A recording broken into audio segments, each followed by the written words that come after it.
वाचा का संदूक क्यों बनाया गया और उसे कैसे इस्तेमाल किया जाता था? सोचो, रेगिस्तान के बीच गुलामी से अभी अभी आजाद हुए लोग एक खास चीज बनाते हैं और वही चीज इजराइल के पूरे इतिहास की सबसे पवित्र और सबसे डराने वाली चीज बन जाती है। वाचा का संदूक सिर्फ लकड़ी का डिब्बा नहीं था जिस पर सोना चढ़ा हो। उसे बिल्कुल तय नाप में बनाया गया था, बहुत सोच समझकर, बड़ी सावधानी से, जहां गलती की कोई जगह नहीं थी। उसको बनाने और संभालने के नियम बहुत सख्त थे। एक छोटी सी गलती भी जान ले सकती थी। उसमें कुछ भी बस सुंदर दिखाने के लिए नहीं था। हर एक इंच का अपना मतलब था, हर चीज कुछ बताती थी और जो भी परमेश्वर ने कहा था उसे बिना सवाल किए मानना जरूरी था। और सबसे हैरान करने वाली बात यह थी, जिस संदूक को छूते ही इंसान मर सकता था उसे उठाते थे आम लोग अपने हाथों से, लेकिन सिर्फ तब जब उनका दिल और उनकी जिंदगी पूरी तरह साफ होती थी। आज तुम देखोगे कि रेगिस्तान के बीच एक नामुमकिन सा काम कदम कदम कैसे पूरा हुआ, बिना औजारों के, बिना किसी वर्कशॉप के और बिना गलती की कोई भी जगह छोड़े बिना। तुम जानोगे उन खास सामानों के बारे में जो इसमें लगाए गए थे और वो तरीका जिसने नरम सोने को एक मजबूत ढांचा बना दिया जो छूने पर जान ले सकता था। तुम देखोगे कि वाचा का संदूक सफर में कैसे साथ ले जाया जाता था, धार्मिक कामों में कैसे इस्तेमाल होता था और युद्ध में भी कैसे आगे रखा जाता था, जहां उसने ऊंची दीवारें गिरा दी और बड़ी बड़ी सेनाओं को बेबस कर दिया। और जब हम आखिर में पहुंचेंगे तो एक सबसे बड़ा सवाल उठेगा, आज वाचा का संदूक कहां है?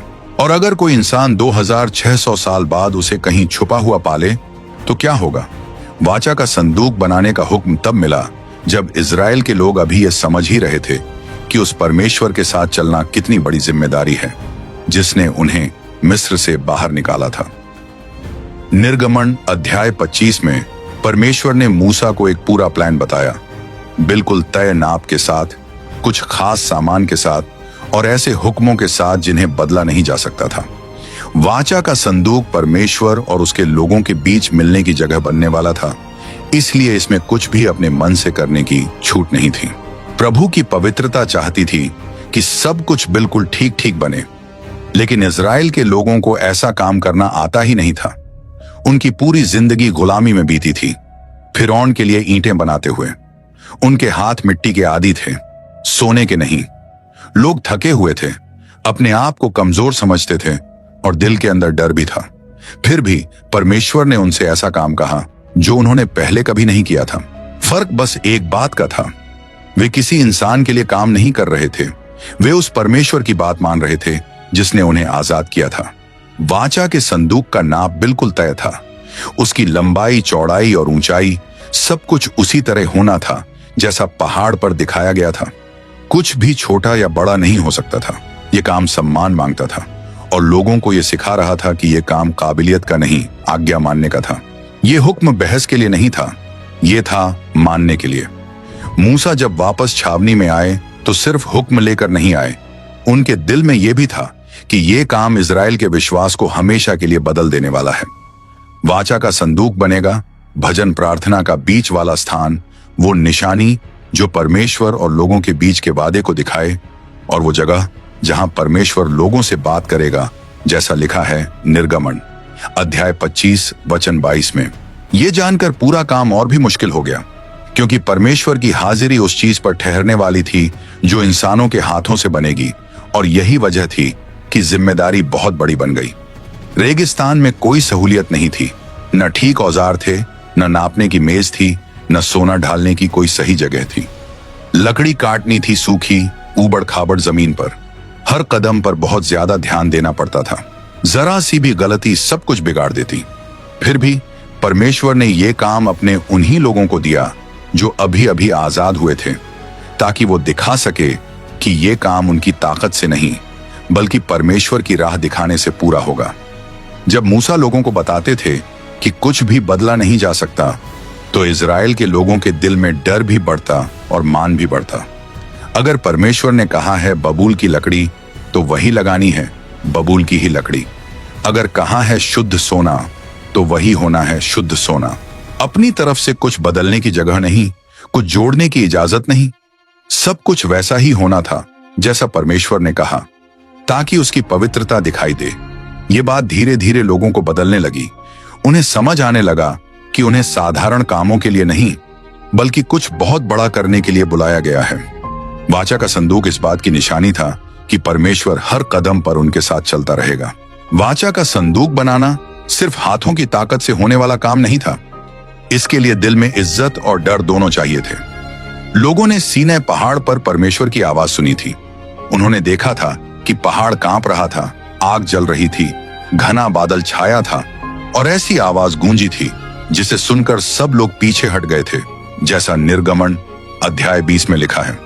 अब उन्हें उसी परमेश्वर की हाजिरी रखने वाली एक चीज बनानी थी।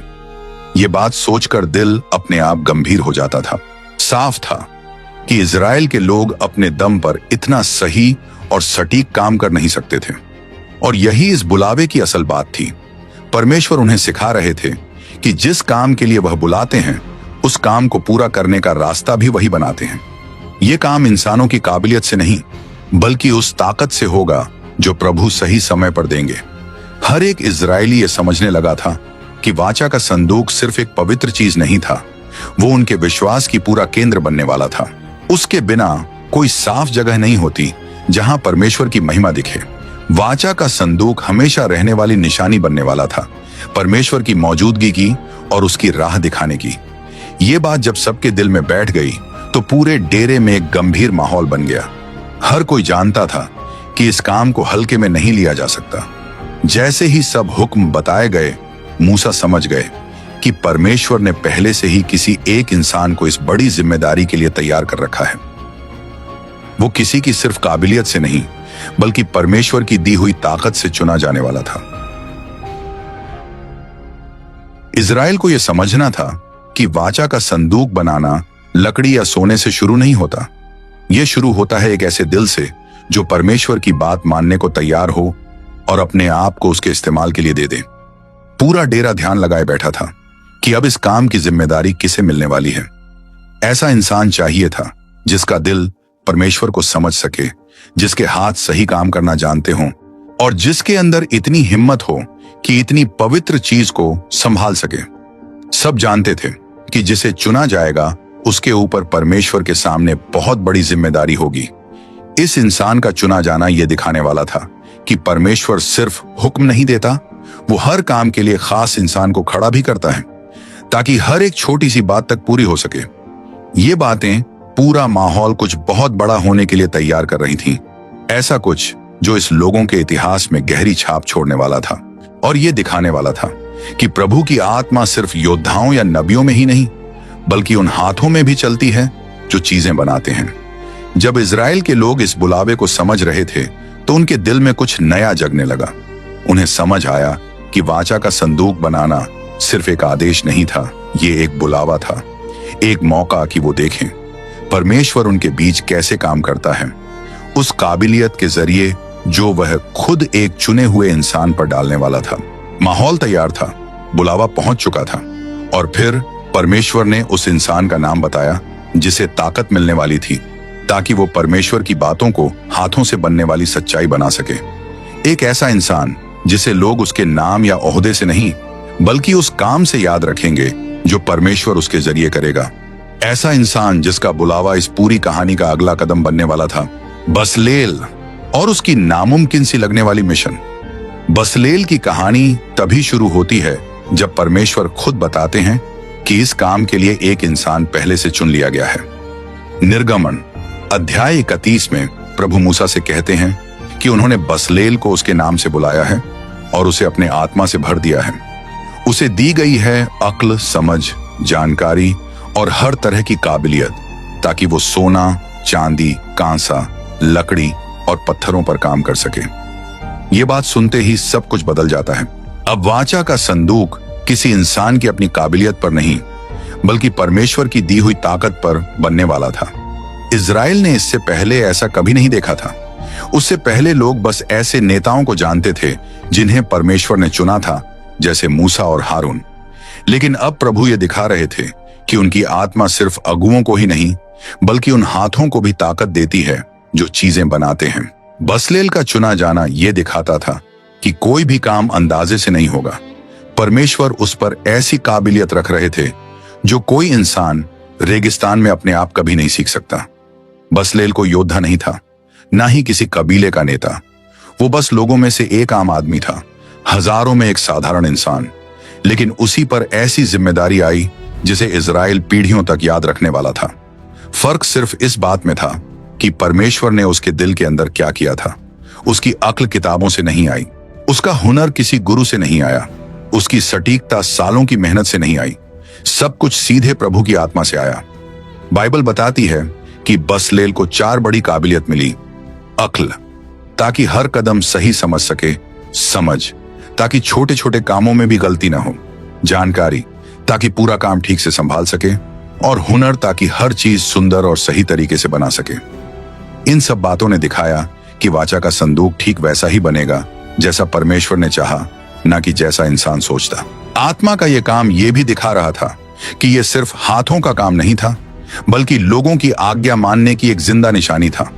बसलेल के साथ परमेश्वर ने ओलियाब और कुछ और हुनरमंद लोगों को भी खड़ा किया, लेकिन उन सब में सबसे बड़ी जिम्मेदारी बसलेल को मिली। वही सबसे पहले उस लकड़ी को छुएगा जिससे वाचा का संदूक बनेगा।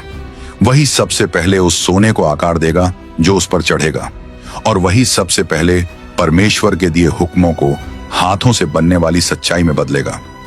यह कोई छोटी इज्जत नहीं थी, यह एक बहुत बड़ा आत्मिक बोझ था जिसे सिर्फ परमेश्वर की आत्मा की दी हुई ताकत उठा सकती थी। बसलेल के ऊपर आत्मा की मौजूदगी ये तय करती थी कि कुछ भी जल्दबाजी में नहीं होगा। हर कट, हर नाप, हर मोड़, हर छोटी बड़ी बात, सब कुछ परमेश्वर की राह दिखाने से होगा।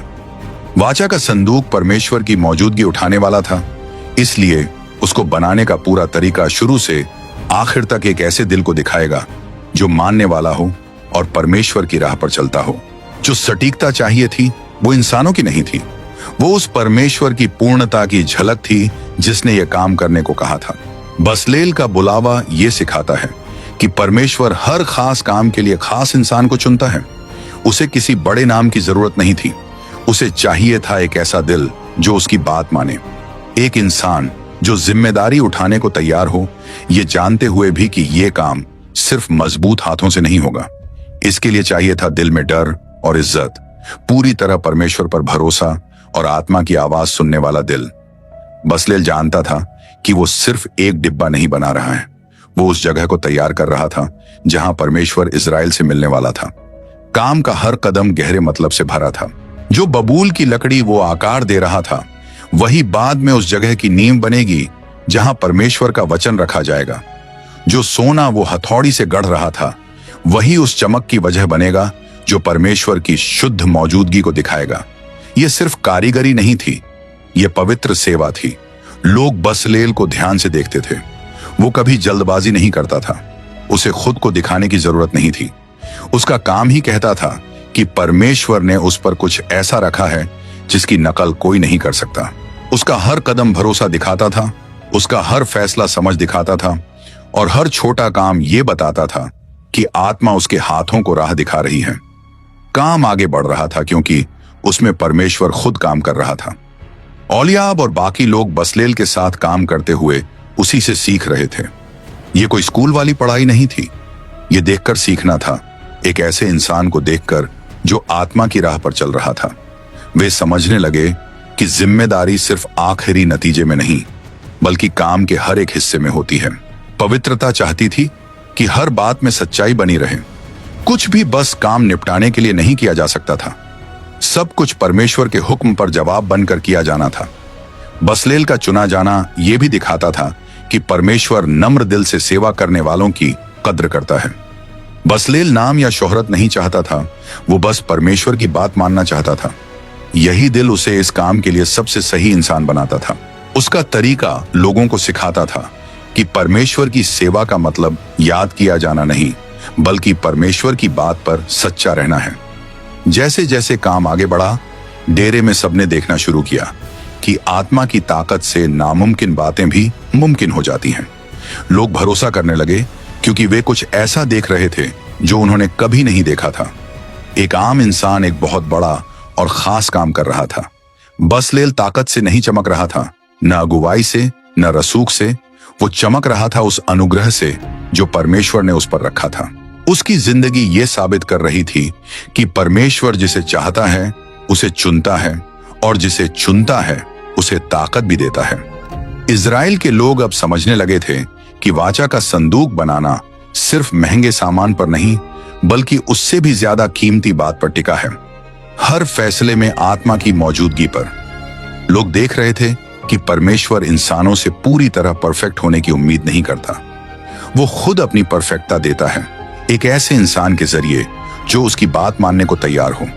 बसलेल को मिली काबिलियत लोगों के लिए एक जिंदा याद बन गई थी कि परमेश्वर अपने काम के हर छोटे हिस्से में मौजूद रहता है। जैसे उसने वाचा का संदूक बनाने वाले को रास्ता दिखाया, वैसे ही वो जरूरी सामान मिलने का रास्ता भी दिखाने वाला था। और अब यही रेगिस्तान में लोगों के सामने अगली चुनौती बनने वाली थी। एक ऐसी चुनौती जो सिर्फ सामान मिलने की नहीं, बल्कि परमेश्वर के मकसद को दिखाने वाली थी। रेगिस्तान में नामुमकिन से लगने वाले सामान, सोना, बबूल की लकड़ी, बैंगनी रंग का कपड़ा और मिस्र के कीमती कपड़े। जो काम परमेश्वर ने बसलेल को दिया था, उसके लिए ऐसे सामान चाहिए थे जिनके बारे में कोई सोच भी नहीं सकता था कि वे रेगिस्तान में मिलेंगे। फिर भी मिस्र से निकलने के पहले दिन से ही परमेश्वर ने सब कुछ पहले से तैयार कर रखा था। निर्गमन अध्याय 12 में लिखा है कि निकलते समय मिस्रियों ने इजराइल के लोगों को सोना, चांदी और कीमती कपड़े दे दिए थे। जो चीजें तब बस गुलामी का बदला लग रही थीं, वही आगे चलकर वाचा का संदूक बनाने की नींव बन गई। मिस्र से मिला सोना साधारण नहीं था, वो बहुत साफ और बहुत कीमती था, जो सालों की दौलत से जमा हुआ था। अब वही सोना उन लोगों के हाथ में था जिनके पास कभी अपनी कोई चीज नहीं थी। इजराइल रेगिस्तान में चल रहा था, अपने साथ ऐसा खजाना लिए हुए जिससे इतिहास की सबसे पवित्र चीज बनने वाली थी। कुछ भी यूं ही नहीं हुआ। परमेश्वर ने हर एक बात मूसा को बताने से बहुत पहले ही सोच रखी थी।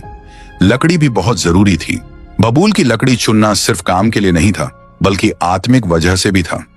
बबूल की लकड़ी बहुत मजबूत होती है, कठोर होती है और तेज गर्मी में भी जल्दी खराब नहीं होती। ये ऐसे सूखे इलाकों में उगती है जहां दूसरी लकड़ियां जिंदा नहीं रह पाती। जहां सब कुछ कमजोर लगता था, वहां यही लकड़ी सोने का भारी वजन और वाचा के संदूक की पवित्रता दोनों संभालने वाली बन गई। इजराइल को यह लकड़ी दूर ढूंढने नहीं जाना पड़ा, ये शुरू से ही उनके सामने थी। हुक्मों में जिन कपड़ों का जिक्र था, वो और भी हैरान करने वाले थे। परमेश्वर ने मांगे थे बहुत बारीक कपड़ा, नीला, बैंगनी और गहरा लाल रंग। ये सब इजराइल के लोगों के लिए आम चीजें नहीं थी। खास तौर पर बैंगनी रंग का कपड़ा, जो पुराने जमाने में दुनिया के सबसे महंगे कपड़ों में गिना जाता था। वो एक खास तरह के समुद्री कीड़ों से रंग किया जाता था, एक बहुत लंबी और महंगी प्रक्रिया से। कोई आम इंसान बैंगनी नहीं पहनता था। ये कपड़ा राजाओं, याजकों और बड़े लोगों के लिए था। और अब रेगिस्तान के बीच अपने तंबुओं में इजराइल के लोग इतने कीमती और दुर्लभ कपड़े अपने साथ लिए हुए थे। ये बात सबको साफ दिख रही थी। वाचा का संदूक बनना रेगिस्तान की हालत पर नहीं, परमेश्वर की दी हुई व्यवस्था पर टिका था। जो सामान चाहिए था, वो सब हुक्म आने से पहले ही इजराइल के हाथों में आ चुका था। रेगिस्तान परमेश्वर की योजना को रोक नहीं सकता था। हालात चाहे जैसे हों, कुछ भी काम पूरा होने से रोक नहीं सकता था। जो नामुमकिन लगता था, वो मुमकिन बन रहा था, क्योंकि प्रभु पहले ही रास्ता तैयार कर चुके थे। हुक्मों में खास खालें थीं, अच्छे धागे थे और कीमती पत्थर भी थे, जो पूरे डेरे में लगने वाले थे। पूरा डेरा इतने कीमती सामान से भरा हुआ था जिनकी कीमत किसी भी खजाने से ज्यादा थी। लेकिन यह दौलत दिखावे के लिए नहीं थी, ये परमेश्वर को दी जाने वाली दौलत थी। इन चीजों का फैसला लोगों ने नहीं किया, ये सब प्रभु के थे। जब लोग निर्गमन अध्याय 35 में बताई गई खुशी से देने वाली भेंटें लाने लगे, तो पूरे माहौल में श्रद्धा भर गई। कोई देने आता दिखाने के लिए नहीं था। लोग देते थे क्योंकि वे जानते थे कि जो वो दे रहे हैं, वो परमेश्वर के पवित्र काम में लगने वाला है। हर लाई हुई चीज खामोशी से एक बात कहती थी। विश्वास, सोना, कपड़े और लकड़ी मूसा और कारीगरों के सामने जमा होते जा रहे थे। सामान जरूरत से भी ज्यादा हो गया था। परमेश्वर ने सिर्फ काम करने को नहीं कहा था, उसने उस काम के लिए सब कुछ दिया भी था। बसलेल हर चीज को बहुत ध्यान से देखता था। लकड़ी नाप कर काटी जाती थी, सोने को आग में रखा जाता था, साफ किया जाता था, हथौड़ी से पीटा जाता था ताकि वो सही आकार ले सके। कुछ भी ऐसे ही इस्तेमाल नहीं होता था। परमेश्वर की आत्मा ने उसके हाथों को ऐसी समझ दी थी कि वो हर सामान में उसका सही काम देख पाता था। बसलेल जानता था कि सोना वाचा के संदूक पर अंदर से भी और बाहर से भी छड़ाना है, जैसा निर्गमन अध्याय 25 में बताया गया है। वो जानता था कि सोने की मोटाई हर जगह एक जैसी होनी चाहिए। उसे पता था कि हर एक इंच बहुत जरूरी है। यह काम बहुत नाजुक था। सोना बहुत नरम था और जरा सी चूक में बिगड़ सकता था। बबूल की लकड़ी भी ऐसे तैयार करनी थी कि कहीं भी दरार न पड़ी। हर चीज ध्यान से देखी जाती, परखी जाती और जरूरत पड़े तो ठीक की जाती। परमेश्वर की दी ताकत बसलेल को जल्दबाज नहीं बनाती थी, वो उसे बहुत सटीक बनाती थी। वाचा का संदूक परमेश्वर की मौजूदगी उठाने वाला था, इसलिए लकड़ी चुनने से लेकर हथौड़ी की आखिरी चोट तक हर कदम पर पूरा ध्यान जरूरी था। उसी समय लोग समझने लगे कि परमेश्वर मिस्र से लाई गई चीजों से कुछ बहुत बड़ा काम कर रहा है। वे वहां छोड़ आए थे जंजीरें, जबरन काम और बेइज्जती, और अब वे प्रभु को वही चीजें दे रहे थे जिन्हें उनके पुराने जालिम मालिक सबसे कीमती मानते थे। कितना गहरा फर्क था। जो चीजें पहले मिस्र के घमंड को मजबूत करती थीं, अब वही इजराइल की आराधना का सहारा बन रही थी। हर सामान कुछ न कुछ बता रहा था। सोना परमेश्वर की महिमा और साफ दिल को दिखाता था। बबूल की लकड़ी मजबूती और सच्चाई की निशानी थी। बैंगनी रंग राजसी पहचान और अधिकार दिखाता था। बारीक कपड़ा पवित्रता और अलग रखे जाने को बताता था। कुछ भी यूं ही नहीं था। परमेश्वर ने सिर्फ सबसे अच्छा मांगा ही नहीं, उसने तो काम बताने से पहले ही सबसे अच्छा लोगों के हाथ में रख दिया था। सामान को इकट्ठा करना भी इस काम का एक जरूरी हिस्सा था। सब कुछ ध्यान से इकट्ठा किया गया। हर चीज ठीक जगह रखी गई। सब कुछ सही तरीके से चल रहा था। यह बस ऐसे ही चीजें जमा करना नहीं था, यह था परमेश्वर को वही देना जो उसने खुद लोगों को दिया था। और जब लोग देखते थे कि सामान इकट्ठा हो रहा है, तो उन्हें समझ आता था कि वे कुछ ऐसा कर रहे हैं जो दुनिया के किसी और लोगों ने कभी नहीं किया। जिंदा परमेश्वर की हाजिरी के लिए एक जगह बनाना। अब काम सबसे नाजुक हिस्से में पहुंच चुका था। सामान भरपूर था, हाथों में आत्मा की ताकत थी और हिदायतें बहुत साफ थीं। अब वक्त आ गया था कि जो कुछ सामने रखा है उसे कुछ ऐसा बना दिया जाए जिसे लोग कभी न भूलें। रेगिस्तान अब सिर्फ मुश्किलों की जगह नहीं रहने वाला था। ये वो जगह बनने जा रहा था जहां परमेश्वर ने अपने लोगों को सब कुछ दिया ताकि वे इजराइल के इतिहास की सबसे पवित्र चीज बना सकें। सामान इकट्ठा हो चुका था। सब हुक्म बिल्कुल साफ थे। बसलेल जानता था कि अब अगला कदम पूरे काम का सबसे मुश्किल हिस्सा होगा, खुद वाचा का संदूक बनाना, जहां हर परत, हर छोटा सा हिस्सा और हर छुआ हुआ कोना बिल्कुल वैसा ही होना था जैसा परमेश्वर ने मूसा को दिखाया था। वाचा के संदूक की खासी बनावट, सब सामान तैयार होने के बाद अब शुरू हुआ बनाने का सबसे नाजुक वक्त। बसलेल जानता था कि संदूक का हर हिस्सा ठीक उसी नाप में होगा जो परमेश्वर ने निर्गमन अध्याय 25 में बताया था। बबूल की लकड़ी में कोई खराबी नहीं होनी चाहिए थी। उसकी सतह एकदम चिकनी, मजबूत और पूरी तरह सीधी होनी चाहिए थी। वाचा का संदूक परमेश्वर और इजराइल के बीच मिलने की जगह बनने वाला था, इसीलिए हर छोटा सा काम भी बहुत जरूरी था। सबसे पहले लकड़ी का ढांचा बनाया गया। बबूल की लकड़ी बहुत सही तरीके से काटी जाती थी। हर एक तख्ती लगाने से पहले बसलेल खुद उसे ध्यान से देखता था। अगर कहीं जरा सी भी खराबी दिखती तो वो तख्ती लगा ही नहीं जाती थी। काम हमेशा चुपचाप प्रार्थना से शुरू होता था, कोई दिखावे की रस्म नहीं, बस ये मानकर कि ये काम परमेश्वर की राह दिखाने से ही आगे बढ़ेगा। यहां जल्दबाजी की कोई जगह नहीं थी। ढांचा बन जाने के बाद अंदर से शुद्ध सोने की परत चढ़ाई जाती थी। ये काम बहुत हुनर मांगता था। सोने को पहले गर्म किया जाता, फिर फैलाया जाता, फिर आकार दिया जाता और बराबर मोटाई में अंदर चढ़ाया जाता। अंदर की सोने की परत दिखाई नहीं देती थी, फिर भी उसका बिल्कुल सही होना जरूरी था। परमेश्वर से जुड़ा कोई भी काम लापरवाही से नहीं किया जा सकता था। बसलेल हथौड़ी पूरे ध्यान से चलाता था, एक के बाद एक हल्की हल्की चोट लगाते हुए, और ऐसी सतह बनाता था जो परमेश्वर की पवित्र मौजूदगी को झलकाए। जब अंदर का काम पूरा हुआ तो बाहर सोना चढ़ाने का समय आया। अब काम और भारी महसूस होने लगा और जिम्मेदारी भी और बढ़ गई। नरम सोने को लकड़ी पर ऐसे छड़ाना था कि कहीं भी दरार न पड़ी और सब कुछ ठीक संतुलन में रहे। जरा सी भी गलती पूरे संदूक को खराब कर सकती थी। यह काम साफ दिखाता था कि परमेश्वर ने सिर्फ सबसे अच्छा मांगा ही नहीं, उसने बसलेल को हर एक इंच का काम ठीक से करने की ताकत भी दी थी। आत्मा से मिली यह काबिलियत उसके हर हाथ के हिलने में दिखाई देती थी। संदूक के ऊपर किनारे के लिए भी खास हुक्म थे। परमेश्वर ने कहा, चारों तरफ एक किनारा बनाना है जो ढांचे को मजबूत करेगा और ढक्कन बैठाने के लिए जगह तैयार करेगा। यह किनारा सिर्फ सजाने के लिए नहीं था, यह काम का जरूरी हिस्सा था जो मजबूती और सुरक्षा देता था। परमेश्वर की देखभाल छोटी छोटी बातों में दिखाई देती थी। कुछ भी बेकार नहीं था, हर चीज का एक मकसद था। संदूक के चारों कोनों में सोने के 4 छल्ले लगाए गए और उन्हें बिल्कुल सही सीध में रखना जरूरी था। इन्हीं छल्लों में डंडे डाले जाते थे ताकि संदूक को बिना छुए उठाया जा सके। छल्लों का सही बैठना रेगिस्तान के सफर में संदूक को मजबूती देता ताकि वो हिले नहीं।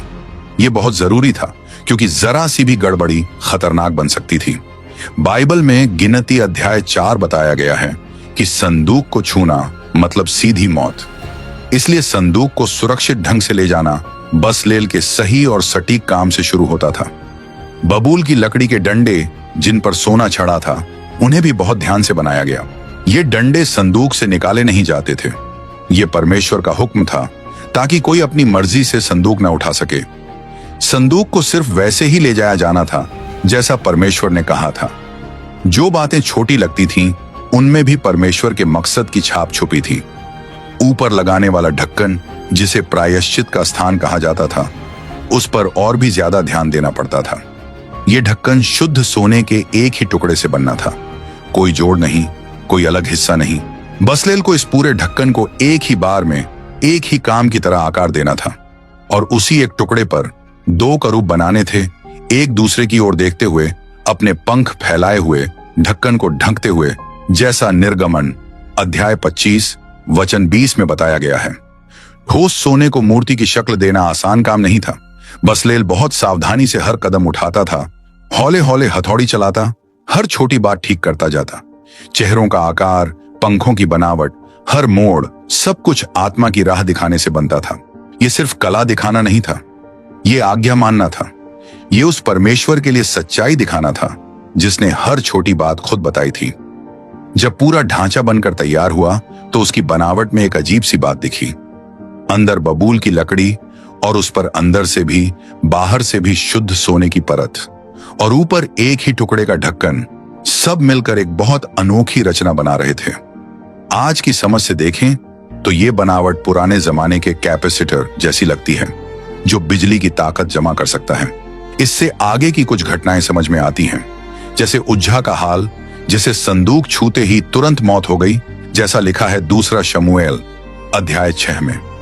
आत्मिक रूप से वो परमेश्वर की पवित्रता की वजह से था, लेकिन जिस्मानी तौर पर संदूक की खुद की बनावट भी इस बात में एक वजह बनती है। लेकिन बसलेल ये सब वैज्ञानिक सोच के साथ काम नहीं कर रहा था। वो तो बस परमेश्वर की आज्ञा मान रहा था और उसी आज्ञा में काम धीरे धीरे पूरा आकार ले रहा था और वजन पकड़ता जा रहा था। हर एक कदम पूरा होने पर पूरा डेरा चुपचाप और आदर के साथ देखता रहता था। सब जानते थे कि यह संदूक सिर्फ एक साधारण चीज नहीं है, यह प्रभु की व्यवस्था को रखने वाला था, परमेश्वर की हुकूमत की निशानी बनने वाला था। और जब यह पूरा बन जाएगा तो इसमें कुछ भी अपनी मर्जी से नहीं रखा जाएगा, बस वही रखा जाएगा जो परमेश्वर तय करे। वाचा का संदूक कोई आम डिब्बा नहीं था, वो पूरे तंबू का बीच वाला केंद्र था। बसलेल जब इसका काम पूरा कर रहा था तो उसके दिल में एक बात साफ थी कि इजराइल में कोई और चीज इतनी बड़ी जिम्मेदारी नहीं उठाएगी। बाहर से सोना चमक रहा था, लेकिन असली कीमत इस बात में थी कि यह पूरा काम बिल्कुल वैसा बना जैसा परमेश्वर ने खुद बताया था। यहां कोई जल्दबाजी नहीं थी, कोई अपनी सोच नहीं थी, बस एक ही बात थी, आत्मा की राह पर चलती आज्ञाकारिता।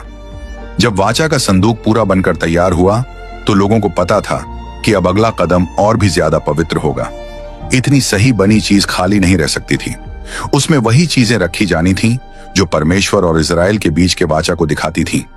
ऐसी चीजें जिन्हें प्रभु ने खुद संभाल कर रखा था, जो उसकी व्यवस्था, उसकी हुकूमत और उसकी देखभाल दिखाती थीं।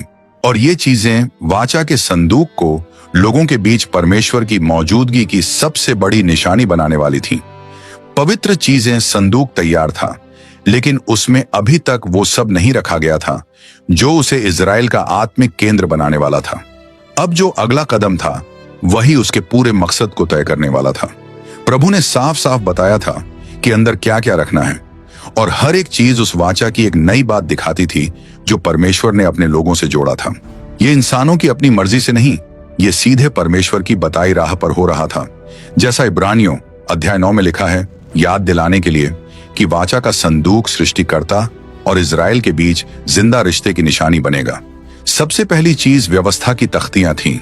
कोई साधारण लिखावट नहीं, ये वो शब्द थे जो खुद परमेश्वर ने लिखे थे, जैसा निर्गमन अध्याय 34 में बताया गया है।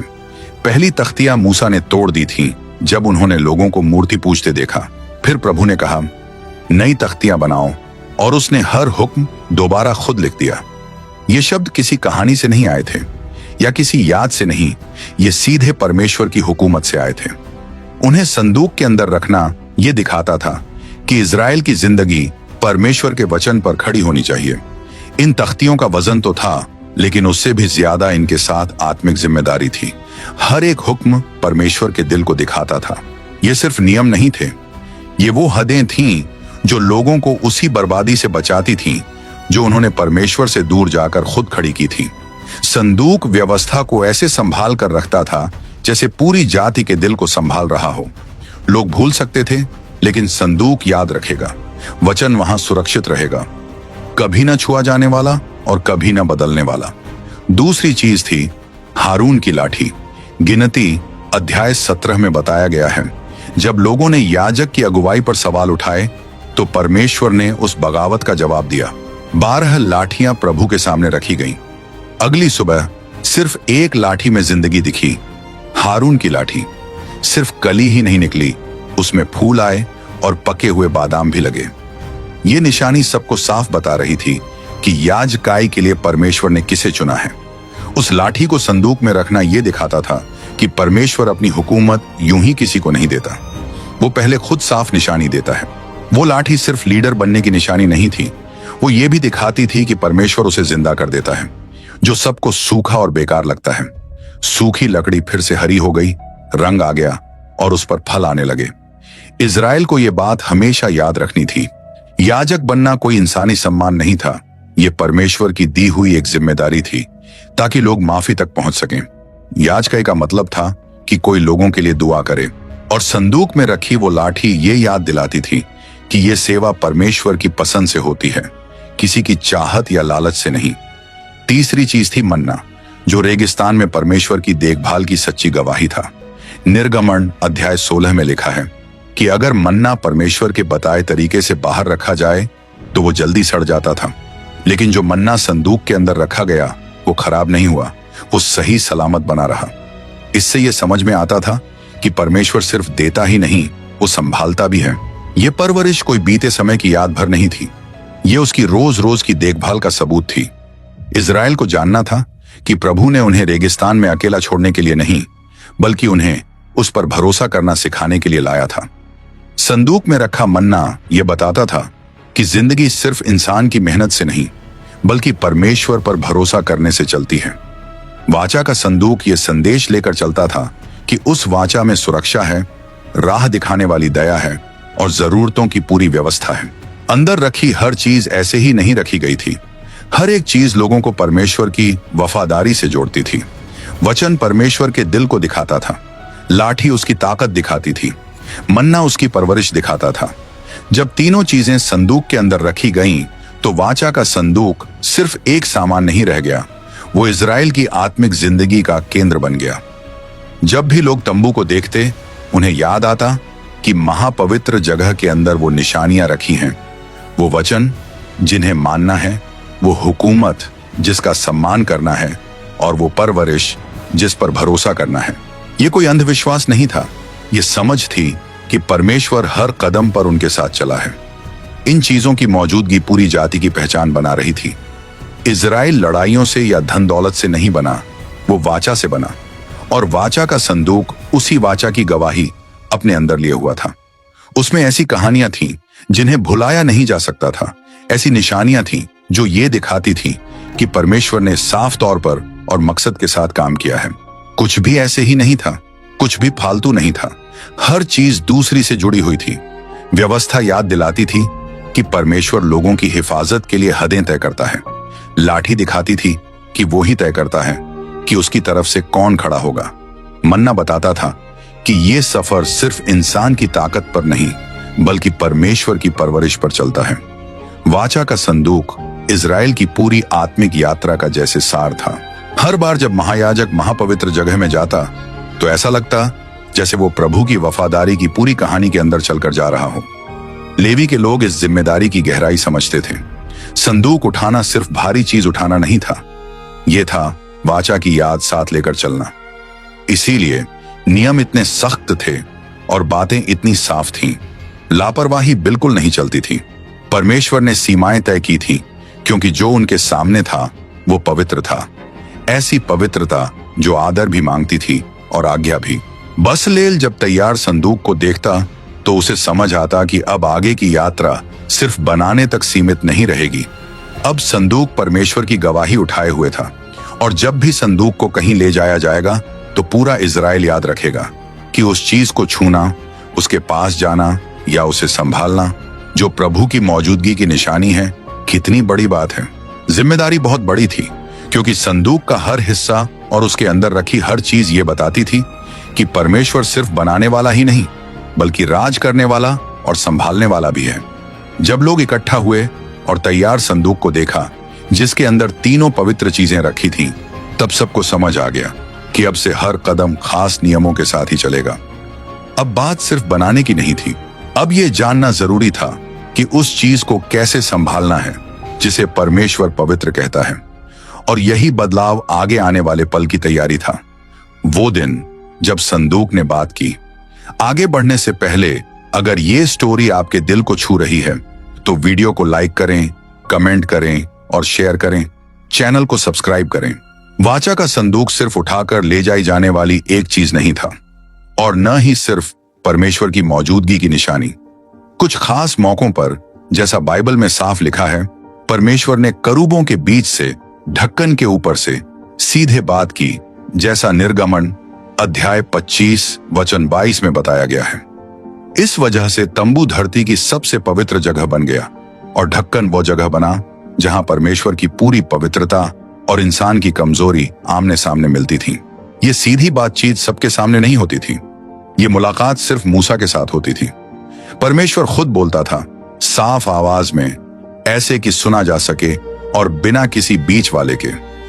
ढक्कन सिर्फ सोने की एक परत नहीं था, वो वही जगह थी जहां परमेश्वर की दया दिखाई देती थी।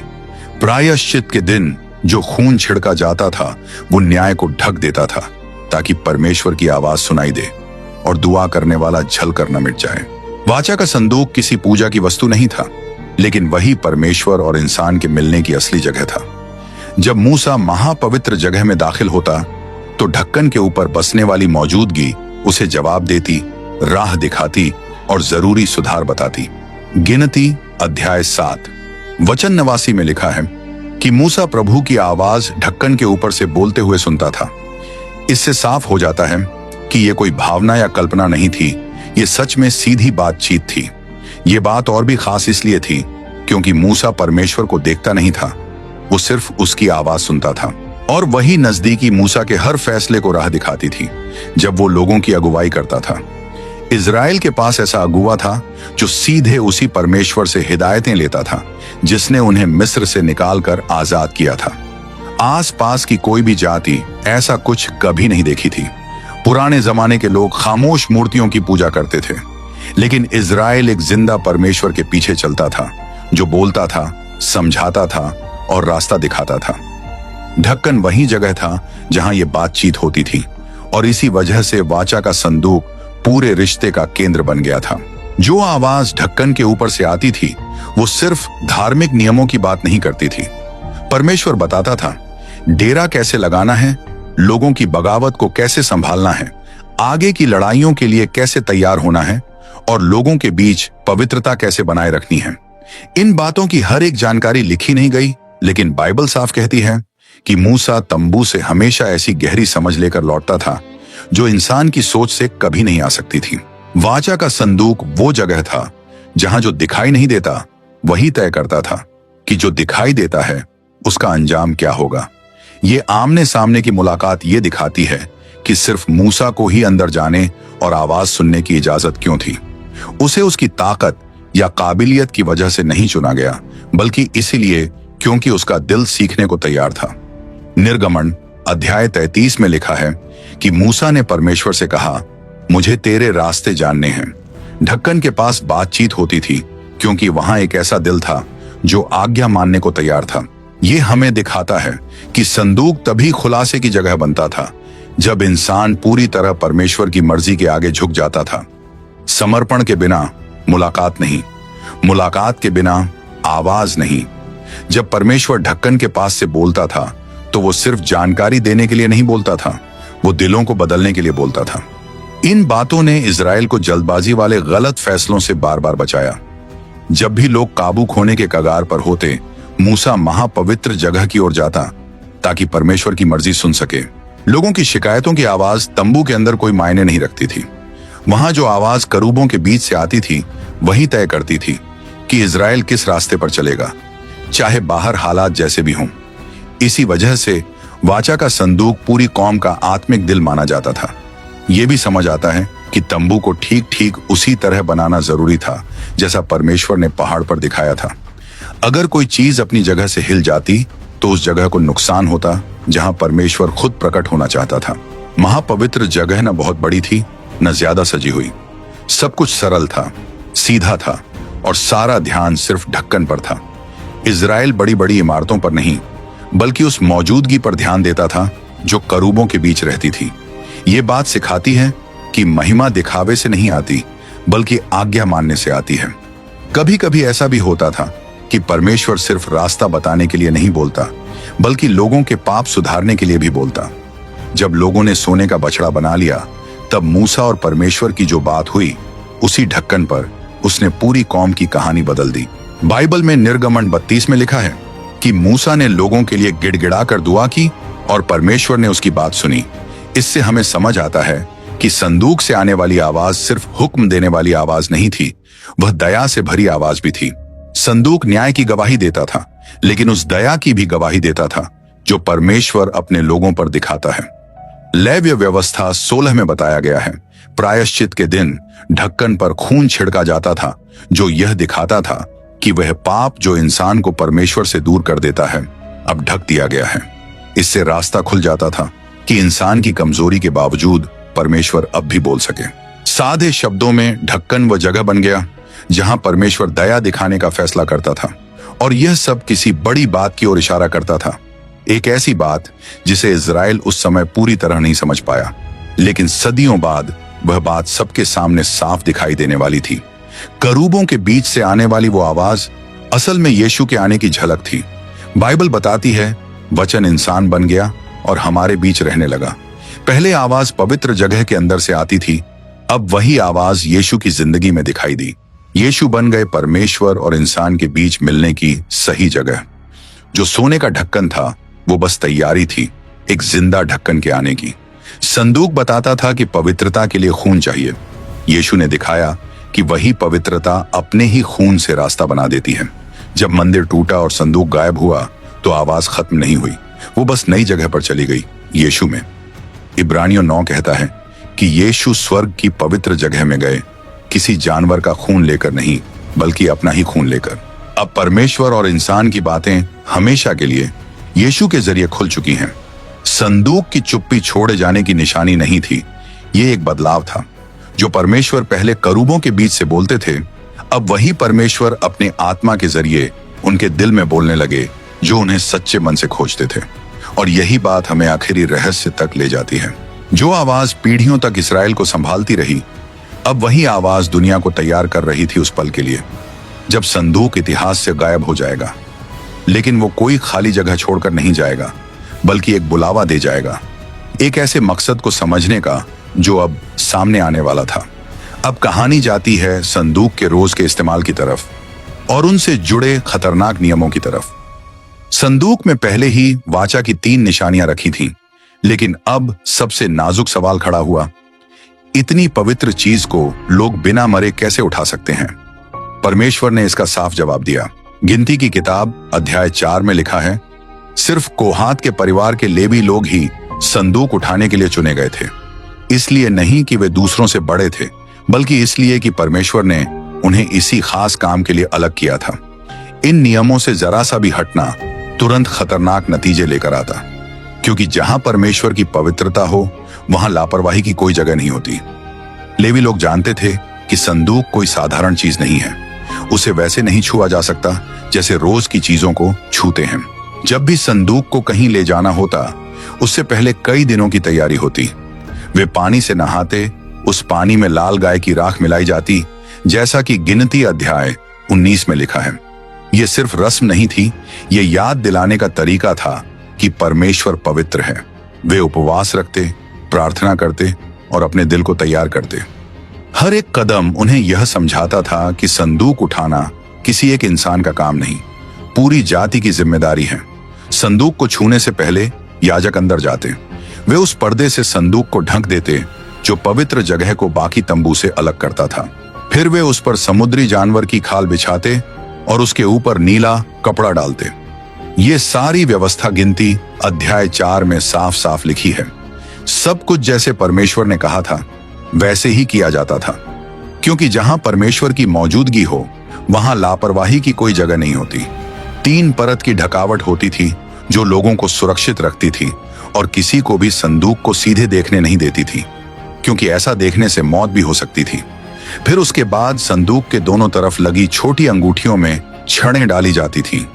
ये छड़ें कभी निकाली नहीं जाती थी, जैसा बाइबल में निर्गमन अध्याय 25 में बताया गया है। संदूक को उठाकर ले जाने का बस यही एक तरीका था। कोई भी इंसान अपने हाथ से संदूक को सीधे नहीं छू सकता था। इंसान का छूना परमेश्वर की पवित्रता के सामने बड़ी बेअदबी मानी जाती थी। ये नियम सीधा था पर बिल्कुल पक्का। छड़ें लगने के बाद 4 लेवी लोग आते थे, 2 इधर 2 उधर। वे संदूक को अपने कंधों पर उठाते थे और फिर चल पड़ते थे, एक साथ ताल मिलाकर, हर कदम सोच समझ कर रखते हुए। न कोई जल्दी होती थी, न ध्यान भटकाने की कोई जगह। संदूक हिलना नहीं चाहिए था, झटका नहीं लगना चाहिए था, झुकना नहीं चाहिए था और गिरना तो कभी भी नहीं होना चाहिए था। पूरी भीड़ एकदम शांत खड़ी थी। सब समझ रहे थे कि ये पल बहुत गंभीर है, मजाक जैसा नहीं। ये नियम सख्त लगते थे, लेकिन असल में लोगों को सुरक्षित रखने के लिए थे। प्रभु ने कुछ हदें तय की थी ताकि लोग समझें कि उनकी मौजूदगी को अपनी मर्जी से छुआ या चलाया नहीं जा सकता। जब ये नियम माने गए तो इस्राएल सुरक्षित आगे बढ़ा, और जब इन्हें नजरअंदाज किया गया तो उसके बुरे नतीजे सामने आए। सबसे बड़ी घटना कई साल बाद हुई, राजा दाऊद के समय में, जैसा कि 2 शमूएल अध्याय 6 में लिखा है। संदूक को यरूशलेम वापस लाया जा रहा था, लेकिन इस बार उसे एक नई गाड़ी पर रख दिया गया जिसे बैल खींच रहे थे। देखने में यह तरीका आसान लग रहा था, लेकिन यह परमेश्वर के बताए नियमों के खिलाफ था। प्रभु ने कभी नहीं कहा था कि संदूक को गाड़ी पर ले जाओ। संदूक को हमेशा लेवी लोगों के कंधों पर ही उठाया जाता था। फिर अचानक बैल लड़खड़ा गए और संदूक हिल गया।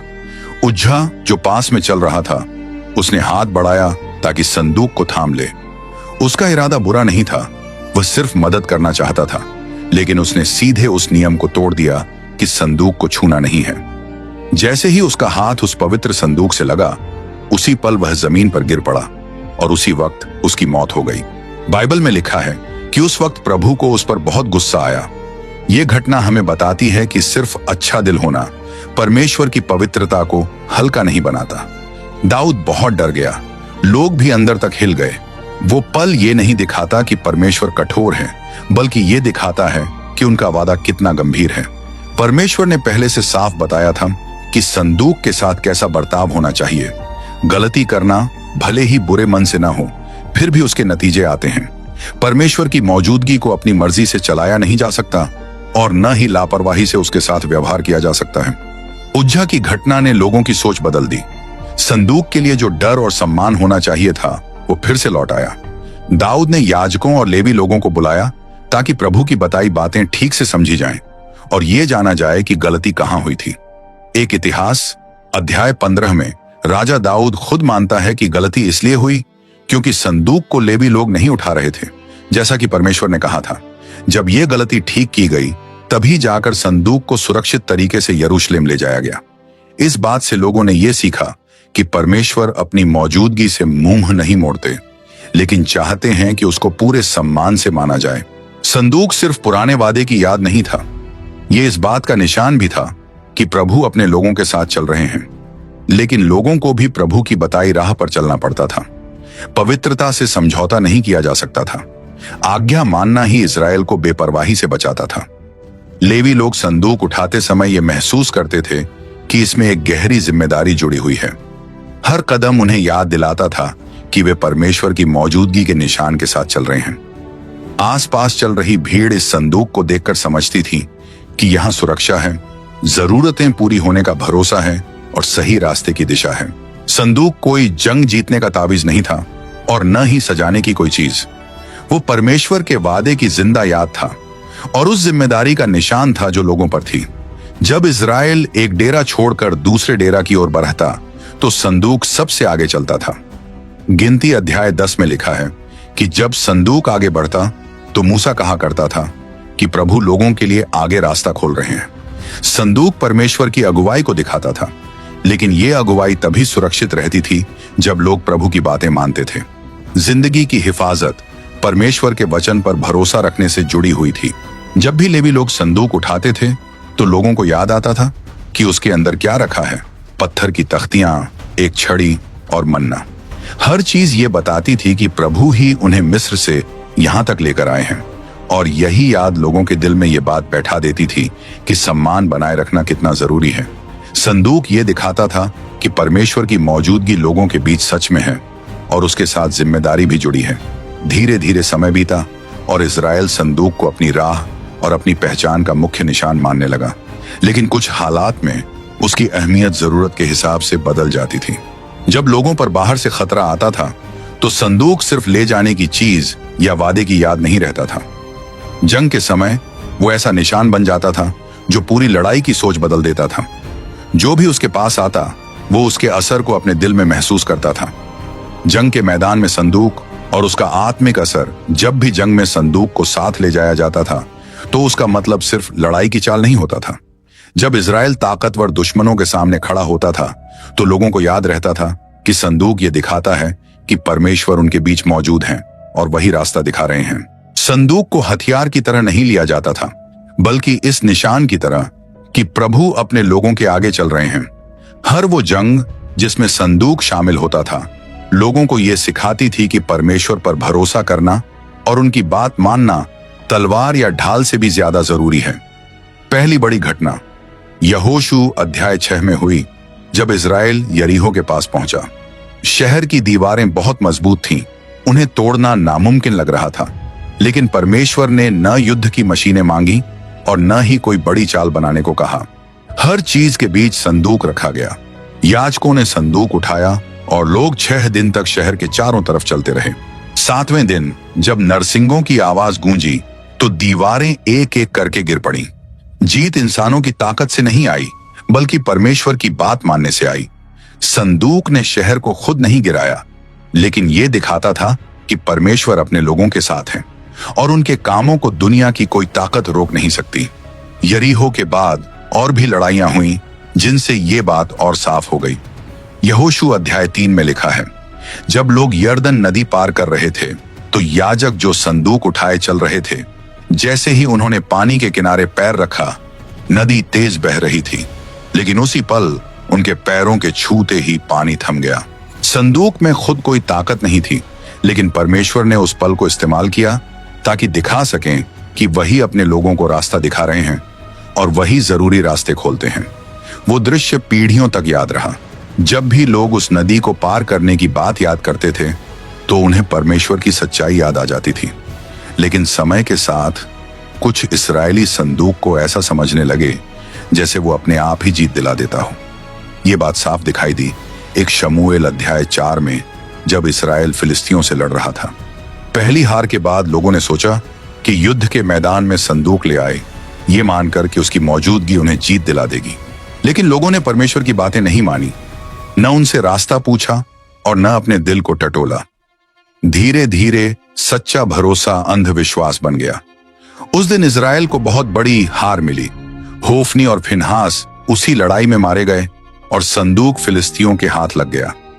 जब संदूक छिन गया तो ऐसा लगा जैसे इजराइल की आत्मिक पहचान ही टूट गई हो। यह खबर पूरे देश में फैल गई और लोग अंदर तक हिल गए। जब याजक एली ने यह सुना तो वो गिर पड़े और वहीं मर गए। संदूक का खो जाना यह दिखाता था कि लोग परमेश्वर की राह से दूर हो चुके थे, लेकिन इजराइल से दूर होने के बाद भी प्रभु ने साबित कर दिया कि उनकी मौजूदगी किसी एक चीज में बंदी नहीं है। संदूक फिलिस्तियों के लिए फायदा नहीं बना, बल्कि मुसीबत बन गया। परमेश्वर ने दिखा दिया कि उन्हें कोई भी देश काबू में नहीं कर सकता। फिलिस्ती लोग संदूक उठाकर दागोन के मंदिर में ले गए। उन्हें लगा कि उन्होंने इजराइल के परमेश्वर को काबू में कर लिया है, लेकिन अगले दिन उन्होंने देखा कि दागोन की मूर्ति संदूक के सामने गिरी पड़ी है। उन्होंने उस मूर्ति को फिर से खड़ा किया। अगले ही दिन वो फिर गिर गई। इस बार उसका सिर और हाथ टूटे पड़े थे। ये बात एक शमूएल अध्याय 5 में लिखी है। संदेश साफ था कि परमेश्वर अपनी महिमा किसी और देवता के साथ बांटते नहीं हैं। संदूक कोई जंग जीतने की निशानी नहीं था, वो परमेश्वर की मौजूदगी का सबूत था। इसके बाद जहां जहां संदूक गया वहां बीमारी फैलने लगी। पहले अशदोद, फिर गात और फिर एक्रोन। हर जगह बदलने पर लोगों की परेशानी और बढ़ती गई। तब फिलिस्तियों को समझ आ गया कि ये चीज उनके काबू में नहीं है, इसलिए उन्होंने तय किया कि संदूक वापस भेज दिया जाए। लेकिन वो अभी भी एक निशान चाहते थे, ताकि पूरा यकीन हो जाए कि जो परेशानी उन पर आई है वो सच में प्रभु की तरफ से ही है। उन्होंने संदूक को एक गाड़ी पर रखा जिसे ऐसी गायें खींच रही थीं जिन्होंने कभी पहले गाड़ी नहीं खींची थी। उन्होंने सोचा, अगर वो गायें सीधे इजराइल की तरफ चलीं तो ये सबूत होगा कि ये काम परमेश्वर ही कर रहे हैं। और बिल्कुल वैसा ही हुआ। जब संदूक इजराइल वापस पहुंचा तो पूरा देश खुशी से झूम उठा। लेकिन बेत शेमेश के कुछ लोगों ने बहुत बड़ी गलती कर दी। उन्होंने परमेश्वर की बात नहीं मानी और संदूक के अंदर झांक लिया। इस गलती की वजह से कई लोग मर गए। इस घटना ने एक बार फिर दिखा दिया कि संदूक को पूरे सम्मान के साथ मानना जरूरी है। वो सिर्फ जिज्ञासा की चीज नहीं था, वो परमेश्वर की पवित्रता का निशान था। संदूक की वापसी खुशी भी लेकर आई और सोचने का मौका भी। उस समय ने लोगों को यह सिखाया कि भरोसा करना और आज्ञा मानना दोनों को साथ साथ रखना जरूरी है। संदूक ये बताता था कि परमेश्वर अपने लोगों के साथ हैं, लेकिन उनकी मौजूदगी को अपनी मर्जी से चलाया नहीं जा सकता। जब इस्राएल परमेश्वर की बात मानता था तो जीत मिलती थी, और जब नहीं मानता था तो नतीजे भी आते थे।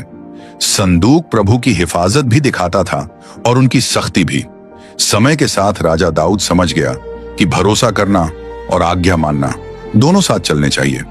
वह संदूक को यरूशलेम लाना चाहता था, लेकिन जानता था कि यह काम परमेश्वर की बताई बातों के अनुसार ही करना होगा। पहले जो गलती हुई थी उससे सीख लेकर दाऊद ने लेवी लोगों को बुलाया, परमेश्वर की बातें फिर से पढ़ी और पूरे काम को उसी तरह तैयार किया जैसा प्रभु ने कहा था। आखिरकार जब संदूक शहर में पहुंचा तो हर तरफ खुशी फैल गई। दाऊद प्रभु के सामने नाच उठा और लोग भी खुशी में उसके साथ शामिल हो गए। संदूक को एक नया ठिकाना मिला और अब इजराइल ये समझने लगा कि इसे संभालना कितनी बड़ी जिम्मेदारी है। लेकिन एक और बड़ा काम अभी बाकी था। अब तक संदूक तंबुओं में रखा जाता था और जरूरत पड़ने पर इधर उधर ले जाया जाता था। लेकिन एक दिन वो समय आएगा जब संदूक के लिए एक पक्का घर बनेगा, एक ऐसी जगह जो खास तौर पर प्रभु की मौजूदगी के लिए तैयार की जाएगी। ये नया सफर तब शुरू हुआ जब दाऊद ने कहा कि वो परमेश्वर के लिए एक घर बनाना चाहता है। यही बात इस्राएल की आराधना को नया मोड़ देने वाली थी और संदूक की कहानी के अगले हिस्से की शुरुआत करने वाली थी, सुलेमान के मंदिर के बनने की और उस आखिरी जगह की जहां संदूक को हमेशा के लिए ठहरना था। जब दाऊद ने कहा कि वो प्रभु के लिए एक घर बनाना चाहता है तो वो दिल से पूरे सम्मान के साथ बोल रहा था। वो ये देख रहा था कि संदूक तो अब भी तंबू में रखा है और वो खुद महल में रह रहा है। उसकी सोच सच्ची थी, लेकिन परमेश्वर ने भविष्यवक्ता नातान के जरिए बताया कि ये काम दाऊद नहीं करेगा। प्रभु ने कहा कि वो दाऊद की वफादारी को याद रखेंगे, लेकिन मंदिर बनाने की जिम्मेदारी उसके बेटे को देंगे। ये बात 2 शमूएल अध्याय 7 में लिखी है, जहां परमेश्वर वादा करते हैं कि दाऊद का राज कायम रहेगा, और ये भी बताते हैं कि सुलेमान ही वो घर बनाएगा जहां संदूक रखा जाएगा। दाऊद ने यह बात सुनकर नम्रता दिखाई। वो उदास नहीं हुआ, न नाराज हुआ, बल्कि अपने आखिरी सालों में उसने पूरी तैयारी शुरू कर दी। उसने सोना, चांदी, कांसा, लकड़ी और कीमती पत्थर इकट्ठे किए और लेवी लोगों और याजकों को आने वाले काम के लिए तैयार किया। एक इतिहास अध्याय 22 में लिखा है कि दाऊद ने सुलेमान को बहुत साफ साफ समझाया कि मंदिर बड़ा और शानदार होना चाहिए, क्योंकि वो प्रभु के नाम के लिए बनाया जा रहा है। दाऊद ने खुद दीवारें नहीं बनाई, लेकिन उसने पूरा आधार तैयार कर दिया, दिल से भी और सामान करके भी, ताकि उसका बेटा आगे काम बढ़ा सके। जब सुलेमान राजा बना तो उसके पास सिर्फ एक काम नहीं था, बल्कि एक बड़ी जिम्मेदारी थी जो आगे आने वाली पीढ़ियों को याद रहने वाली थी। मंदिर सिर्फ इंसानों की बनाई एक इमारत नहीं थी, वो परमेश्वर और लोगों के बीच के रिश्ते का निशान था। एक राजा अध्याय 5 में लिखा है कि सुलेमान ने सबसे अच्छे सामान और सबसे अच्छे कारीगर जुटाने के लिए तैयारी शुरू की। हजारों मजदूर बारी बारी से काम करते थे, देवदार के पेड़ काटते, पत्थर तराशते और पूरे सामान को यरूशलेम तक पहुंचाते थे। पूरा काम बहुत ध्यान से आगे बढ़ रहा था, क्योंकि शुरू से ही यह काम परमेश्वर के लिए किया जा रहा था। मंदिर बनने में पूरे 7 साल लग गए। हर छोटी छोटी बात पर ध्यान दिया गया, नाप से लेकर अंदर की सजावट तक। बगल में कमरे बने, ऊंचे ऊंचे खंभे खड़े किए गए, दीवारों पर सोना चढ़ाया गया और हर जगह सुंदर नक्काशी की गई। कुछ भी ज्यादा नहीं था, कुछ भी बेकार नहीं था, सब कुछ सम्मान दिखाने के लिए था। मंदिर ये बताता था कि इस्राएल परमेश्वर की महानता को दिल से मानता है और यह भी समझता है कि संदूक को संभालना एक बड़ी जिम्मेदारी है, सिर्फ किसी पवित्र चीज की तरह नहीं, बल्कि परमेश्वर की मौजूदगी के निशान की तरह। जब मंदिर पूरी तरह बनकर तैयार हो गया तो सबसे खास पल आया। अब संदूक को उसकी आखिरी जगह पर सबसे पवित्र कमरे में ले जाना था। सुलेमान ने बुजुर्गों, याजकों और लेवी लोगों को बुलाया। लोग पूरे सम्मान के साथ पास आने लगे। 2 इतिहास अध्याय 5 में लिखा है कि वहां बहुत बड़ी सभा हुई।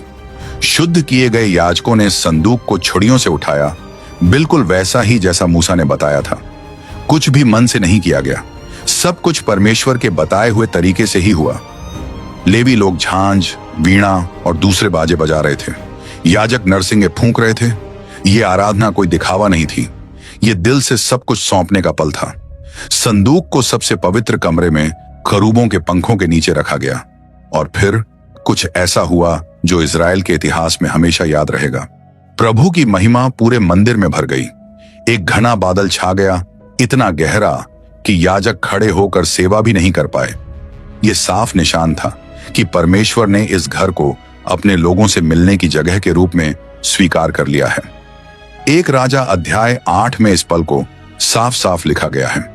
जो मौजूदगी रेगिस्तान में लोगों के साथ चलती रही, जिसने यर्दन को खोला, दीवारों को गिराया और फिलिस्तियों को दंड दिया, अब वही मौजूदगी मंदिर में ठहर गई थी। तब सुलेमान ने दिल से प्रार्थना की। उसने माना कि आसमान के भी आसमान परमेश्वर को समेट नहीं सकते, तो ये मंदिर उन्हें कैसे समेट पाएगा। फिर भी उसने विनती की कि प्रभु की नजरें इस जगह पर लगी रहें, ताकि यहां की गई हर प्रार्थना सुनी जाए। उसकी प्रार्थना में माफी की बात थी, टूटे दिलों को फिर से जोड़ने की दुआ थी, गलती मानने का भाव था और दया की गहरी मांग भी थी। सुलेमान समझता था कि मंदिर सिर्फ एक इमारत नहीं है, बल्कि पूरे देश के लिए एक आत्मिक सहारा है। वहीं गलतियां करने वाले माफी पाते, वहीं परिवार रास्ता पाने आते, वहीं राजा भी सब कुछ बनाने वाले परमेश्वर के आगे झुकते। प्रार्थना के बाद सुलेमान ने बलिदान चढ़ाकर मंदिर को समर्पित किया और लोग कई दिनों तक खुशी मनाते रहे। उस समय इजराइल शांति में था, बरकत में था और दिल से एक था। जो संदूक कभी तंबुओं में इधर उधर घूमता रहता था, वो अब अपनी आखिरी जगह पर पहुंच गया था। मंदिर लोगों की जिंदगी के बीच परमेश्वर की मौजूदगी का निशान बन गया। जो याजक सेवा के लिए अंदर जाता, जो इजरायली उस तरफ मुंह करके प्रार्थना करता और जो त्योहार आंगन में मनाया जाता, सब ये याद दिलाते थे कि संदूक सिर्फ एक कहानी नहीं, बल्कि इस्राएल के विश्वास का जिंदा सच है। लेकिन मंदिर सिर्फ अंत नहीं था, ये इजराइल के लिए एक नई आत्मिक शुरुआत थी। अब संदूक हर जंग में साथ नहीं ले जाया जाएगा, उसकी जगह अब तय हो चुकी थी और उसकी भूमिका अब बिल्कुल साफ हो गई थी। और लोग ये जानते थे कि अगर परमेश्वर की मौजूदगी उनके बीच बनी रहनी है तो उन्हें वफादार रहना जरूरी है। लेकिन यह शांति और स्थिरता तभी तक रहती जब तक इस्राएल अपने वादे पर डटा रहता। आगे आने वाला इतिहास ये दिखाने वाला था कि लोगों के फैसले उन सब चीजों को कैसे बदल देते हैं जो परमेश्वर ने बनाई थी, यहां तक कि संदूक के भविष्य को भी। आगे हर कदम में, हर राजा के फैसले में, हर बार प्रभु से दूर जाने में और हर बार वापस लौट आने में इस गहरी कहानी के नए हिस्से बनते चले गए, जिसका अंत अभी बहुत दूर था। जब हम पीछे देखकर सिनै पहाड़ पर पहली बुलाहट से लेकर संदूक के गायब होने के उस सन्नाटे तक सोचते हैं, तो एक सच बाकी सबसे ऊपर बना रहता है। वो मौजूदगी जो इस्राएल को रेगिस्तान में रास्ता दिखाती रही, जिसने देशों के खिलाफ फैसले लिए, जिसने नामुमकिन रास्ते खोले और जो सबसे पवित्र जगह में ठहरी रही, वो कभी भी किसी एक चीज या किसी एक सामान पर टिकी नहीं थी। संदूक एक निशान था, एक परछाई थी और किसी बड़ी बात की शुरुआत का इशारा था। उसके बनने की हर बात, उससे जुड़े हर नियम और पवित्रता की हर चेतावनी किसी ऐसी सच्चाई की ओर इशारा करती थी जो उस समय पूरी तरह सामने नहीं आई थी। ये सब अपने आप में अंत नहीं था, ये सब इंसान के दिल को तैयार कर रहे थे उसके लिए जो आने वाला था, सच्चा इम्मानुएल, वो परमेश्वर जो हमारे साथ रहता है। इस कहानी की सुंदरता यह है कि जब मसीह आए तो उन्होंने सिर्फ नियमों को पूरा नहीं किया, बल्कि वो खुद पिता परमेश्वर तक पहुंचने का रास्ता बन गए। जो पहले सिर्फ लेवी लोगों के लिए था, वो अब हर उस इंसान के लिए खुल गया है जो दिल से अपनी गलती मानता है। जो पहले बार बार कुर्बानी मांगता था, वो आज क्रूस पर हमेशा के लिए पूरा हो गया। जो महिमा कभी मंदिर में भर जाती थी, वो अब हर उस इंसान में रहती है जो बेटे यीशु को अपना मान लेता है। पर्दा फट चुका है, दूरी खत्म हो चुकी है। सबसे पवित्र जगह अब कोई दूर की जगह नहीं रही, बल्कि यीशु के खून की वजह से हर किसी के लिए खुली सच्चाई बन चुकी है। और इसलिए संदूक बाइबल की कहानी से धीरे धीरे गायब हो जाती है, क्योंकि उसका काम उसी वक्त पूरा हो गया जब यीशु ने वो सब पूरा कर दिया जिसका वह निशान थी। और इन सारी बातों के बीच एक सवाल बहुत दिल से निकलता है, अगर परमेश्वर ने इंसान के पास आने के लिए सब कुछ कर दिया, तो आज आपको उनके पास आने से कौन रोक रहा है? कोई नहीं, सिर्फ आपका अपना दिल। जो कहानी हमने सुनी है वो सिर्फ पुरानी बातें नहीं हैं, या कोई ज्ञान की बात नहीं, या सिर्फ जिज्ञासा भी नहीं। वो एक बुलावा है, एक प्यार से की गई याद दिलाने वाली बात कि वही मौजूदगी जो इस्राएल के साथ चली थी, आज भी जिंदगियां बदलने के लिए तैयार है। कोई फर्क नहीं पड़ता कोई कितना दूर चला गया हो, कोई फर्क नहीं पड़ता कितनी गलती हुई हो, कितना बोझ दिल में हो, कितनी बार गिरावट आई हो। मसीह वो हैं जो वादा पूरा करते हैं, जो थके हुए दिल को आराम देते हैं, जो अपनी जरूरत मानने वालों को माफी देते हैं और जो नई शुरुआत देते हैं। ऐसी शुरुआत जो इंसान अपने दम पर कभी नहीं कर सकता। और शायद ये सुनते सुनते आपके अंदर भी कुछ जाग उठा हो। शायद आपने अपने दिल में ये बात महसूस की हो कि इजराइल की तरह आप भी परमेश्वर के आसपास तो चलते रहे, लेकिन दिल पूरा उन्हें नहीं दिया। शायद आप रास्ता जानते थे, लेकिन दूसरी चीजों को उस जगह बैठने दिया जो सिर्फ प्रभु की है। या हो सकता है आज पहली बार सब कुछ साफ साफ समझ आ रहा हो। पहली बार आप महसूस कर रहे हो कि क्रूस सिर्फ कहानी नहीं, सिर्फ बात नहीं, बल्कि प्यार से खोल दिया गया एक खुला दरवाजा है। इसलिए दिल से, पूरे सम्मान के साथ ये एक सच्चा बुलावा है। क्या आप यीशु मसीह के पास फिर से लौटना चाहते हैं, कुछ समय दूर रहने के बाद? या क्या आज ही एक नई शुरुआत करना चाहते हैं, हमेशा की जिंदगी की राह पर चलने के लिए? दिल खोलिए और कमेंट में लिखिए, मुझे स्वीकार करें प्रभु यीशु, आप ही मेरे एकमात्र और पूरे प्रभु और उद्धारकर्ता हैं। और अगर आपने पहले ही अपनी जिंदगी मसीह को दे दी है तो कमेंट में आमीन लिखिए, ताकि ये बात और लोगों तक पहुंच सके। हर आमीन एक बीज जैसा होता है जो फैलता है और वहां उम्मीद ले जाता है, जहां अक्सर बस खामोशी होती है। वही परमेश्वर जिसने इजराइल को रास्ता दिखाया, जिसने मूसा से बात की, जिसने बसालेल को चुना, जिसने दीवारें गिरा दी और जो तब भी वफादार रहा जब लोग चूकते रहे, वो आज आपके दिल को संभाले। मसीह आपकी जिंदा संदूक बने, आपकी हमेशा साथ रहने वाली मौजूदगी, आपका सुरक्षित सहारा। पवित्र आत्मा आप कदमों को रोशन करे और आपके फैसलों को मजबूत बनाए। और ये कहानी जो बहुत पुरानी है फिर भी आज बिल्कुल सच्ची लगती है, आपको ये याद दिलाती रहे कि सबसे बड़ा रहस्य ये नहीं है कि संदूक कहाँ है, बल्कि ये है कि अब परमेश्वर की सच्ची रहने की जगह आपका दिल है। वो आपको आपके नाम से बुलाते हैं। वो आज भी जिंदगी बदलते हैं। वो आज भी खोई चीज को फिर से जोड़ देते हैं।